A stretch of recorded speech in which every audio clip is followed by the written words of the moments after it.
तो बहुत सारे बच्चों के मुझे मैसेजेस आ रहे थे कि भैया भैया आप प्लीज़ वीडियो अपलोड करो कि हमारे लिए बहुत ज़्यादा इंपॉर्टेंट टॉपिक्स कौन से फर्स्ट चैप्टर के। तो आज मैं बताने जा रहा हूँ कि जिस बच्चे ने कुछ भी नहीं पढ़ा है और उसको डर लग रहा है कि वो पास कैसे होगा, तो बस इन टॉपिक्स को आपको पढ़ना है और इन टॉपिक्स से आप पक्का पास हो जाएंगे। तो सबसे पहले हम लोग चैप्टर फर्स्ट के टॉपिक्स की बात करते हैं। तो चैप्टर 1 के अंदर जो हमारी बहुत इंपॉर्टेंट चीज़ें हैं वो आती हैं हमारी रिएक्शंस।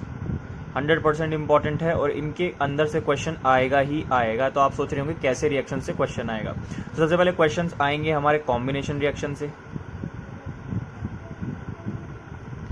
डिकम्पोजिशन रिएक्शन से,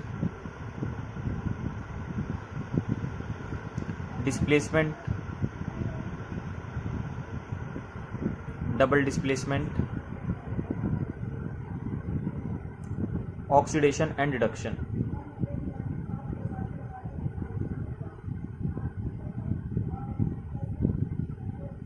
तो बच्चों मैं बताना चाहता हूँ कि ये इंपॉर्टेंट टॉपिक्स तो बहुत ज़्यादा हैं कि बहुत सारे बच्चों को सब लगता है कि सिर्फ यही रिएक्शन है और वो सिर्फ यही पढ़ के चले जाएंगे। तो हाँ, बिल्कुल सही बात है कि इंपॉर्टेंट भी बहुत ज़्यादा हैं, लेकिन इनसे ज़्यादा इंपॉर्टेंट रिएक्शंस जो आपसे पूछ सकता है वो पेपर में, वो पूछ सकता है हमारी और थोड़ी सी रिएक्शंस। तो उन रिएक्शंस के मैं बारे में लिखने जा रहा हूँ कि वो रिएक्शंस हमारी कौन सी हैं। वो 3 रिएक्शन जिनके बारे में सबसे ज़्यादा वो पूछ सकता है वो है हमारी पहले नंबर पर थर्मल डिकम्पोजिशन,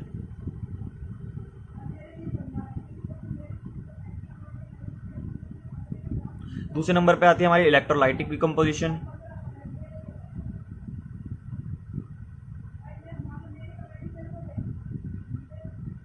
तीसरे नंबर पे है हमारी फोटो डिकम्पोजिशन।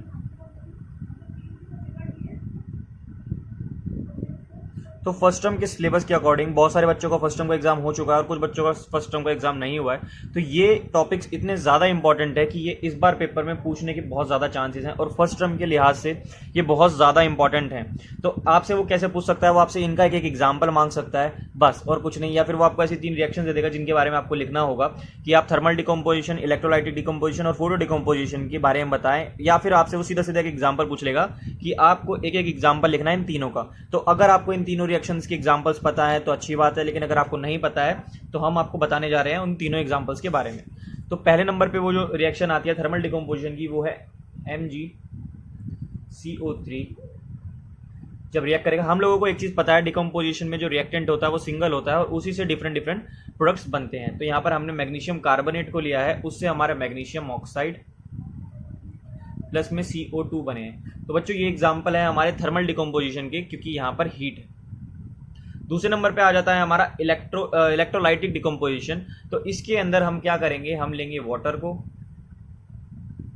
और इससे हमारे जो इलेक्ट्रोलाइटिक के प्रोडक्ट्स बनेंगे वो बनेंगे हाइड्रोजन और ऑक्सीजन। हम इसको बैलेंस कर देंगे पूरा, तो ये हमारा बन जाएगा। तो यहाँ पर हम हीट की जगह लिखेंगे इलेक्ट्रिक करंट।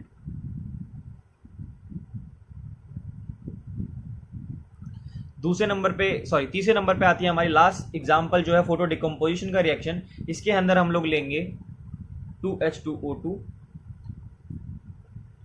और इससे हमारे प्रोडक्ट बनेंगे वाटर और फिर से ऑक्सीजन। और यहां पर हम इस बार फोटो डिकम्पोजिशन में लेंगे लाइट को। तो ये हमारी तीनों रिएक्शंस के एग्जांपल्स हैं, इसको आप स्क्रीनशॉट ले सकते हो और ये बहुत ज़्यादा इंपॉर्टेंट है इस बार पेपर के लिहाज से।